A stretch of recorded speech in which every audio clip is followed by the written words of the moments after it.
Olá, moçada da produção. Estamos iniciando a videoaula do capítulo 5, Força e Movimento 1. Esperamos que esse vídeo seja de grande valia para todos aqueles que pretendem fazer uma revisão da aula presencial e que também seja um material de apoio para aqueles que não assistiram à aula presencial e precisam ter conhecimento do conteúdo trabalhado na aula, para que possa ter condições de resolver as atividades que nós propusemos. Vamos então ao conteúdo da aula. Mecânica newtoniana. O que é a mecânica newtoniana? É a relação entre a força e a aceleração produzida por essa força. A mecânica newtoniana não pode ser aplicada a todas as situações. Se as velocidades dos corpos envolvidos são muito elevadas, comparáveis à velocidade da luz, a mecânica newtoniana deve ser substituída pela teoria da relatividade restrita de Einstein, que é válida para qualquer velocidade. Se os corpos envolvidos são muito pequenos, de dimensões atômicas ou subatômicas, a mecânica newtoniana deve ser substituída pela mecânica quântica. Vê-se claramente, com essas duas situações, que a mecânica de Newton é um caso particular da relatividade restrita e da mecânica quântica. Todavia, para situações do nosso cotidiano, para os fenômenos que nós podemos observar no dia a dia, a mecânica newtoniana satisfaz plenamente. Por isso, é importante a gente conhecê-la, conhecer as leis de Newton, para que a gente possa fazer as aplicações na hora da resolução das atividades. Vamos então ao prolongamento desse conteúdo.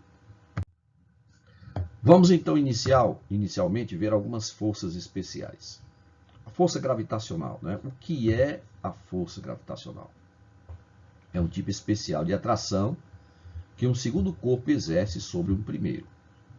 Neste tópico, iremos considerar apenas as interações em que o segundo corpo é a Terra, considerada referencial inercial.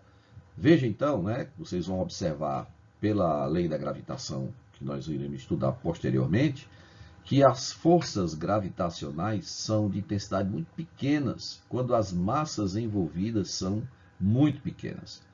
Então, somente quando são massas gigantes, como a Terra, o Sol, os planetas de um modo geral, massas da ordem de 10 elevado a 20 ou mais quilogramas, é que essas forças passam a ser forças apreciáveis, forças que se possa perceber a presença delas. Tá?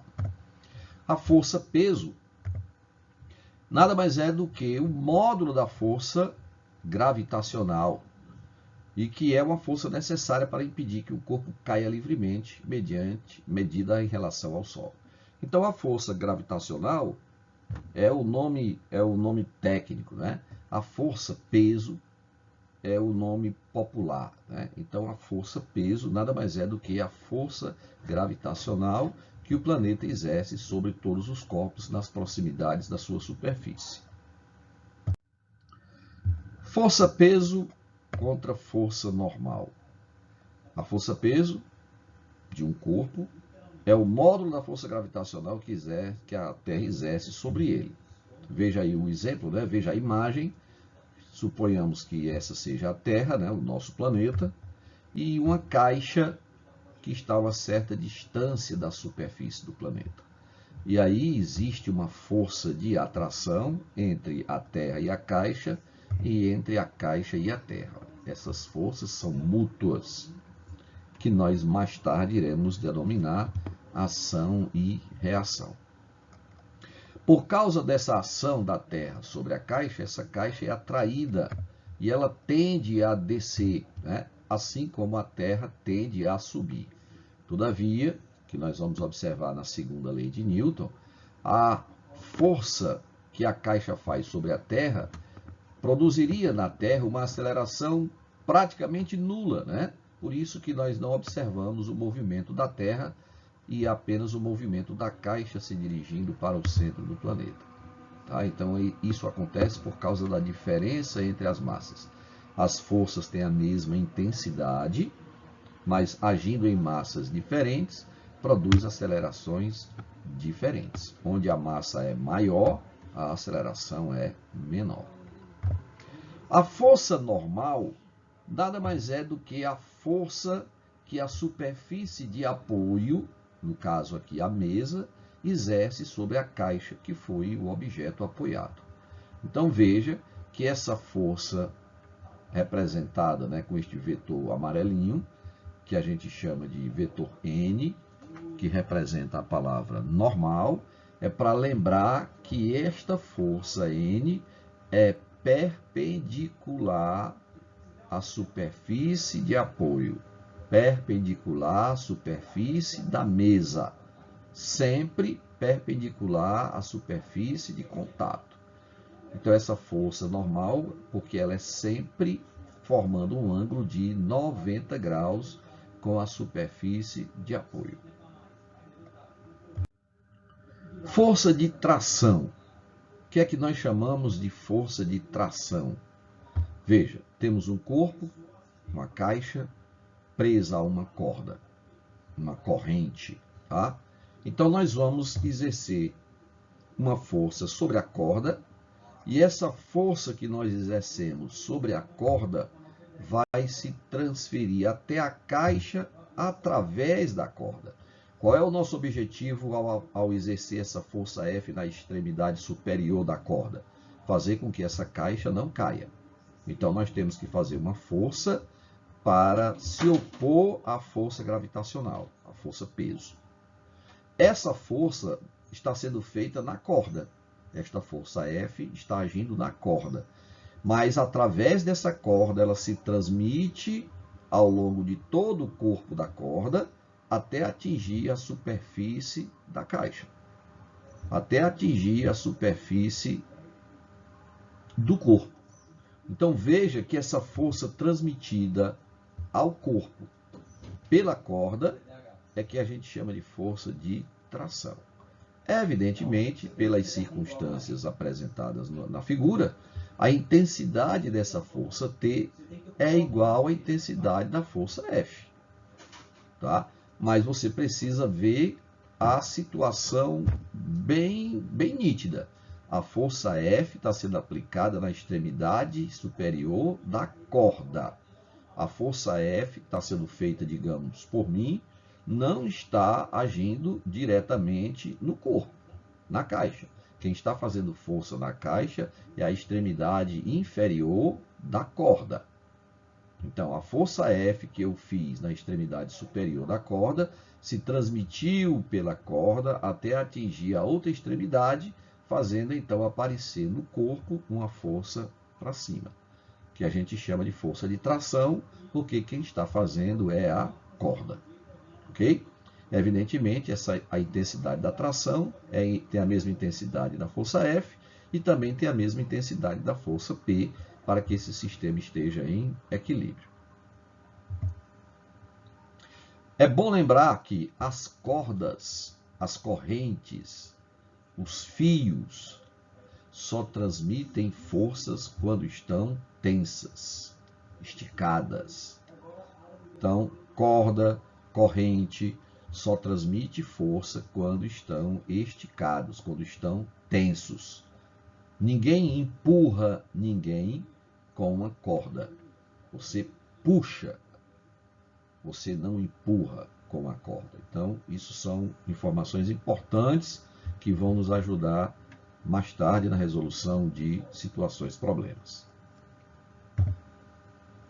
Observe que na extremidade da corda, nós temos a força F, que está sendo feita por mim, digamos, e na outra extremidade tem a força que a caixa está fazendo na extremidade inferior da corda, puxando a corda para baixo, porque a caixa está sendo puxada para baixo pela força gravitacional, pela força peso. Tá? Então, mais tarde nós vamos observar que essa força T, que tem sentido para cima, agindo na caixa, se opõe a essa força menos T que está agindo na extremidade da corda, na extremidade inferior da corda. E nós vamos chamar de ação e reação mais tarde, né? Força de atrito. O que é que nós chamamos força de atrito? Quando empurramos um corpo que está apoiado em uma superfície, a interação dos átomos do corpo com os átomos da superfície faz com que haja uma resistência ao movimento. Daí a gente sempre querer dizer que a força de atrito está sempre se opondo ao movimento. Isso é um erro, tá? A essa resistência damos o nome de força de atrito ou simplesmente atrito. Essa força é paralela à superfície e aponta no sentido oposto ao do movimento ou tendência ao movimento. Então, na realidade, a gente não deve dizer que a força de atrito está sempre em oposição ao movimento, e sim dizer que a força de atrito está se opondo sempre à tendência de movimento. O melhor exemplo para a gente entender isso é o fato de você caminhar. Quando nós caminhamos, nós conseguimos caminhar empurrados pela força de atrito. Então, se a força de atrito estivesse sempre em oposição ao movimento, nós não conseguiríamos caminhar. Então, na realidade, a gente precisa entender, olhando com bem calma, o que é que está acontecendo ao caminhar, né? Com o pé, a gente empurra o chão para trás, então a tendência do nosso pé é se mover para trás.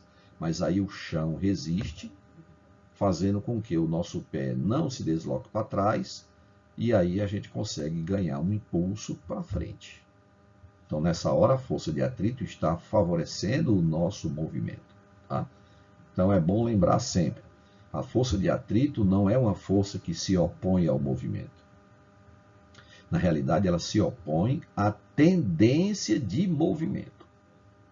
Mais tarde, né, iremos estudar com mais detalhes, na força e movimento 2, nós vamos estudar em detalhes a força de atrito. Vamos então representar algumas forças especiais que nós acabamos de visualizar. Primeiro vamos representar as forças que atuam nessa caixa apoiada sobre essa mesa horizontal, tá?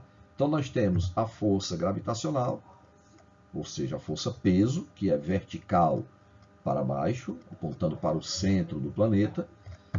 A força que a mesa exerce na caixa, força normal, que nesta situação a força normal é vertical, porque ela é perpendicular à superfície de apoio. Como a superfície de apoio é horizontal, a força normal será vertical. Se um agente externo exercer uma força querendo empurrar a caixa tende a deslizar sobre a mesa, e aí a força de atrito entre a mesa e a caixa vai exercer uma força no sentido contrário ao movimento da caixa. Isso porque a caixa tende a deslizar para a direita, então a força de atrito vai agir na caixa, empurrando-a para a esquerda. Ok? Então, veja que a força de atrito está se opondo à tendência de movimento. A tendência de movimento dessa caixa é se deslocar para a direita, porque ela foi empurrada pela força F motora. Então, a força de atrito vai ser para a esquerda, porque ela está em oposição à tendência de movimento. Claro que o movimento dessa caixa vai depender das intensidades da força motora e da força de atrito, né? Pode ser que essa caixa esteja em repouso, pode ser que ela entre em movimento para a direita. Nunca ela irá se mover para a esquerda, né? Porque a força de atrito não poderá ser jamais ter intensidade maior do que a força motora, tá? Mais tarde a gente vai estudar detalhes sobre a intensidade, sobre a variação da intensidade da força de atrito. Vamos pegar agora o plano inclinado, né? Como se essa mesa tivesse sido agora levantada uma extremidade e ela se transformasse num plano inclinado. Então nós temos a força peso, que continua vertical para baixo, né, apontando para o centro do planeta. Porém, a força normal agora não é mais vertical. Porém, ela continua perpendicular à superfície de apoio, formando um ângulo de 90 graus com a superfície de apoio. Veja o ângulo. o ângulo que a força N forma com o plano de apoio, um ângulo de 90 graus. Por isso que ela é normal. Só que essa força N agora não é vertical, como acontece quando o plano é horizontal. Tá? E aí o peso você pode decompor nas componentes paralela ao plano e perpendicular ao plano. Veja a decomposição da força P, né? E aí você tem a componente P cosseno θ, que é perpendicular ao plano de apoio, se opondo à força N, e a componente P seno de θ, que é a componente paralela ao plano de apoio, apontando para baixo, né?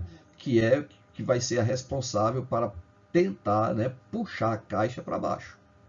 E aí, se a força de atrito não for suficiente, essa caixa pode entrar em movimento para baixo, nunca para cima. Tá? Então, essa caixa tende a descer. Vai depender da intensidade da força de atrito estático sobre a caixa. Se essa força de atrito conseguir equilibrar o P seno, a caixa vai ficar em repouso. Caso essa força de atrito máximo seja menor do que o P seno, a caixa vai descer o plano. Ok? Então, representamos algumas forças, né, importantes para que você possa já ir se adaptando à colocação das forças nas representações esquemáticas da resolução dos problemas que irão aparecer. Primeira lei de Newton, né? Já que nós vimos várias forças, vamos agora então estudar as leis de Newton, que trata da ação de forças sobre os objetos. Antes de Newton formular as leis da mecânica, admitia-se que para um corpo permanecer em movimento com velocidade constante, seria necessário a ação de uma força. Ora, basta você lembrar do seguinte: se o corpo está em repouso, ele não entra em movimento por si só. Para ele entrar em movimento, é necessário a ação de uma força externa para tirá-lo do repouso. Ora, se uma força é necessária para tirar o objeto, para tirar um corpo do repouso, então é lógico que para um corpo sair do movimento, perder o movimento, voltar ao repouso, é necessária a ação de uma força. Se nenhuma força agir sobre o corpo em movimento, não tem como esse corpo entrar em repouso, atingir o repouso. Se a resultante de todas as forças sobre um corpo for nula e esse corpo já estiver em movimento, ele vai continuar em movimento, porque para ele chegar, para que ele voltar, para que ele volte ao repouso, é necessário a ação de uma força contrária ao movimento que ele faz. Eu acho que isso esclarece bem essa história da primeira lei de Newton, muitas vezes ser incompreendida, né? Se nenhuma força atua sobre um corpo, ou se a resultante das forças for nula, sua velocidade não pode mudar. Ou seja, o corpo não pode sofrer a aceleração. Logo, ele vai estar em repouso ou em MRU. Se um corpo está em repouso e uma força externa coloca em movimento, se depois que ele entrar em movimento a força externa desaparecer, ele vai continuar em movimento, ele não tem como parar. Ele só vai parar, ele só vai atingir o repouso, ele só vai voltar ao repouso se uma força contrária ao movimento dele passar a agir sobre ele. Então essa foi uma sacada importantíssima de Newton, né? Ao enunciar a sua primeira lei. Um corpo em repouso permanece em repouso, a menos que uma força externa diferente de zero passe a agir sobre ele. E, se a resultante das forças externas for zero, quando esse corpo estiver em movimento, ele permanecerá em movimento retilíneo uniforme. Esse é o resumo da primeira lei de Newton. Força resultante igual a zero implica em repouso ou MRU. Segunda lei. Ora, a segunda lei é quando a resultante das forças for diferente de zero. Observe, essa caixa está em repouso. Digamos que uma força resultante diferente de zero agiu sobre ele.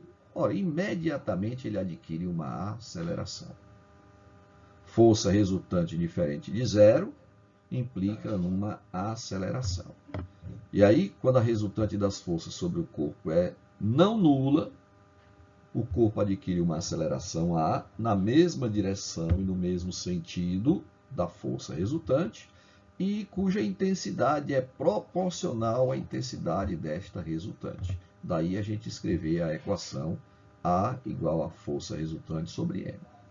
Esse vetorzinho em cima do A e em cima do FR é para lembrar que aceleração e força resultante são dois vetores que têm a mesma direção e o mesmo sentido.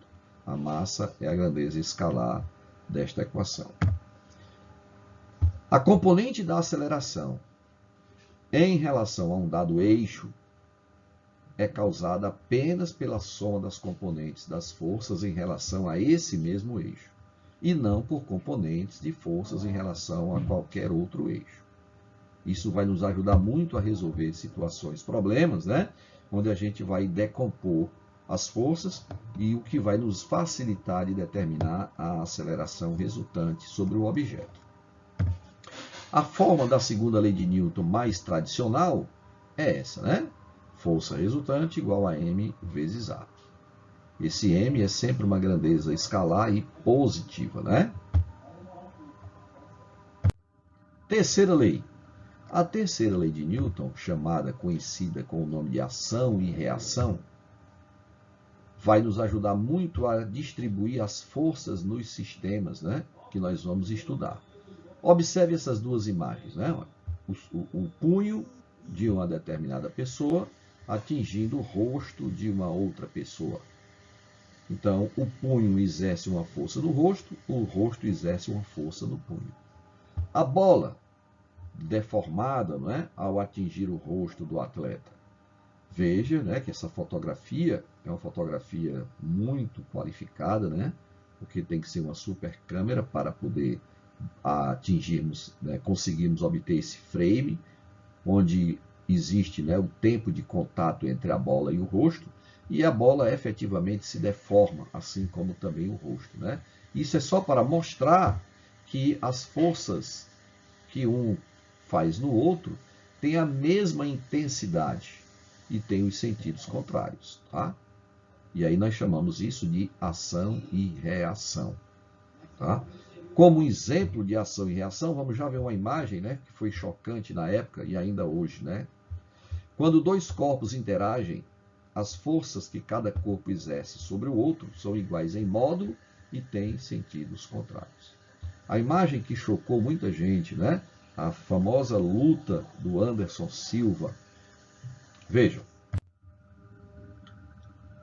Observe, né, na imagem, o Anderson Silva, né, atinge o joelho, né, do seu oponente e aí a perna do Anderson Silva se quebra, né? Lamentavelmente. Vamos então fazer um resumo das três leis de Newton. Veja, primeiro, quando a força resultante for nula, nós temos a primeira lei. Então, quando a resultante das forças sobre um corpo for zero, o que é que esse corpo poderá fazer? Ou ele vai estar em repouso, ou ele vai estar em MRU. Só tem essas duas situações para um corpo ter força resultante nula. Se ele está em repouso, ele vai continuar. E se ele está em movimento, ele vai ficar em movimento retilíneo uniforme. O repouso é chamado de equilíbrio estático e o MRU de equilíbrio dinâmico. E se a força resultante for diferente de zero? É a segunda lei. E aí o corpo adquire uma aceleração, né? Onde a força resultante e a aceleração têm a mesma direção e o mesmo sentido, né? E são diretamente proporcionais. Quanto maior a força resultante, maior vai ser a intensidade da aceleração. Lembrar que se você aplica a mesma força resultante em corpos de massas diferentes, você vai ter acelerações diferentes, lógico. Se você aplica a mesma força resultante em corpos de massas diferentes, você vai produzir acelerações diferentes. E aí você tem uma inversão, né? Onde a massa é maior, a aceleração será menor. E a terceira lei é a lei da ação e reação, né? A cada ação corresponde uma reação de mesma intensidade, mesma direção e de sentidos opostos. Lembrar que a ação e a reação nunca se anulam, porque elas atuam em corpos diferentes. Ok? Essa é a razão de ação e reação não se anularem, né? Vamos então a algumas aplicações. Questão número 1.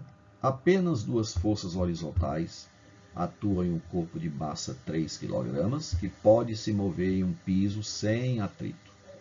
Uma força de 9 newtons e aponta para leste, e uma outra força também de 9 newtons e atua 60 graus ao norte do oeste. Qual é o módulo da aceleração desse corpo? Tá? Então, a imagem é fundamental, né? Vamos desenhar essa figura. A força F1 tem intensidade 9 newtons e aponta para leste. Veja, F1 aponta para leste. E a força F2 tem intensidade 9 newtons e aponta 60 graus ao norte do oeste. Está aqui o oeste, 60 graus ao norte do oeste. Está aí os dados, né? Vamos representar todos os valores. F1 tem a mesma intensidade de F2 e vale 9 newtons, a massa 3 kg e o ângulo de F2 60 graus para o norte do oeste. Então, o que é que nós vamos fazer? Para calcular o módulo da aceleração, eu tenho que determinar o módulo da força resultante. Nesse caso aqui está fácil, porque eu vou aplicar a equação geral. Né? Primeiro vamos fazer a representação geométrica, né? Utilizando a regra do paralelogramo, a gente encontra a força resultante.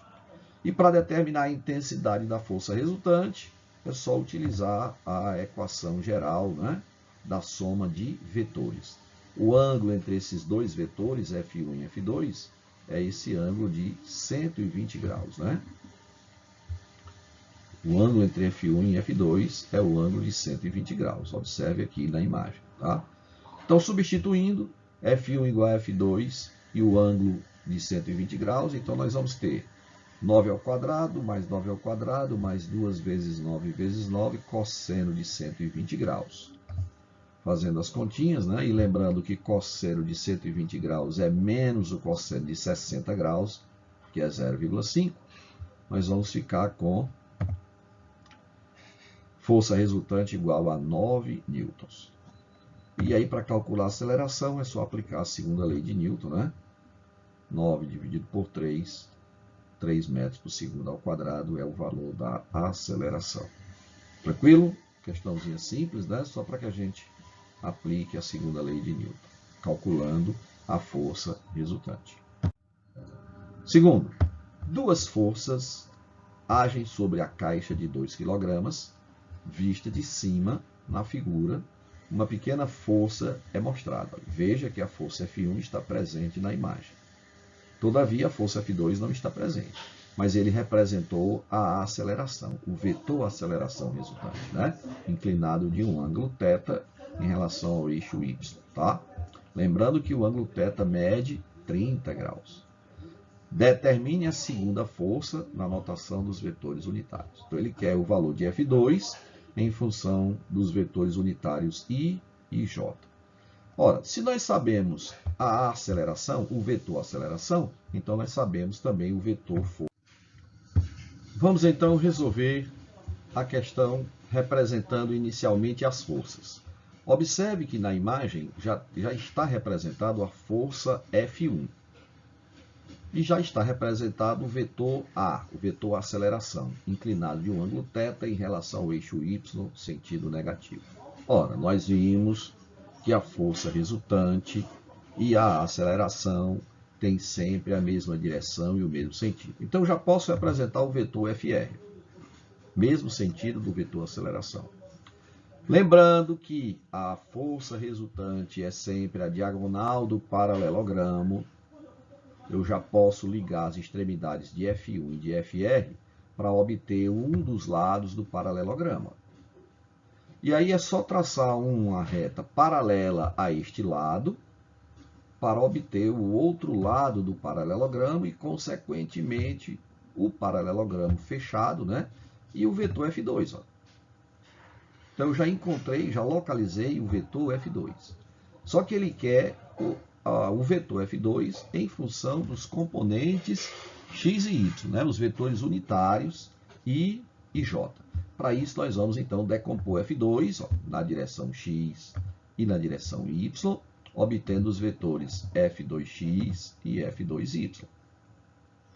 Vamos fazer o mesmo com o vetor FR. Ó. Decompor o vetor FR na direção x e na direção y, obtendo as componentes FRx e FRy. Vamos, então, agora observar o seguinte. Ó. F2x menos F1 vai ser igual à força resultante na direção x. F2x menos F1 vai ser igual à força resultante na direção x. Ó. Lembrando que a força resultante na direção x, o FRx, é o cateto oposto ao ângulo θ. Ó. Então, o FRx vai ser FR seno de θ. Então, vamos colocar isso, né? Vamos escrever esse termo. F2x menos F1 é igual a FRx. Porém, o FRx é FR seno de θ. Lembrando que Fr é a força resultante, cuja intensidade é igual a massa vezes a aceleração. E o ângulo θ vale 30 graus. Então, nós vamos ficar com a expressão F2x igual a MA seno de 30 mais F1, né? Pegamos o menos F1, trouxemos para o lado direito da igualdade. Substituindo, nós vamos encontrar que F2x vale 32 newtons. Lembre que 32 newtons é apenas o módulo de F2x, porque você olhando a figura, o F2x está orientada para o lado negativo do eixo x. Logo, aqui vai ser a componente menos i, né? Quando a gente for escrever o vetor F2. A componente y, veja que na direção y só tem dois vetores, o F2y e o FRy. Logo, o FRy é igual a F2y. E o F2y vai ser, então, FR cosseno de θ, onde o FR é MA e o cosseno de θ 30 graus. Todos dados na questão, né? Massa 2, aceleração 12, cosseno de 30 graus 0,86. O produto vai dar 21 newtons. Lembre que o F2y também aponta para o lado negativo do eixo y, o que vai dar a componente menos j. Então, o vetor F2 vai ser 32 na direção menos i, mais 21 na direção menos j, que você pode simplesmente escrever menos 32i menos 21j. Esse é o vetor F2 solicitado na questão. Moçada, terminamos aqui a nossa aula de revisão, esperando que todos vocês consigam assistir e entender, para que possam, ao pegar as questões que nós propusemos como tarefa, terem condição de fazerem boas soluções, né? De qualquer modo, as dúvidas que tiverem, estaremos sempre à disposição de todos vocês. Um abraço e até o nosso próximo encontro, se Deus quiser. Tchau.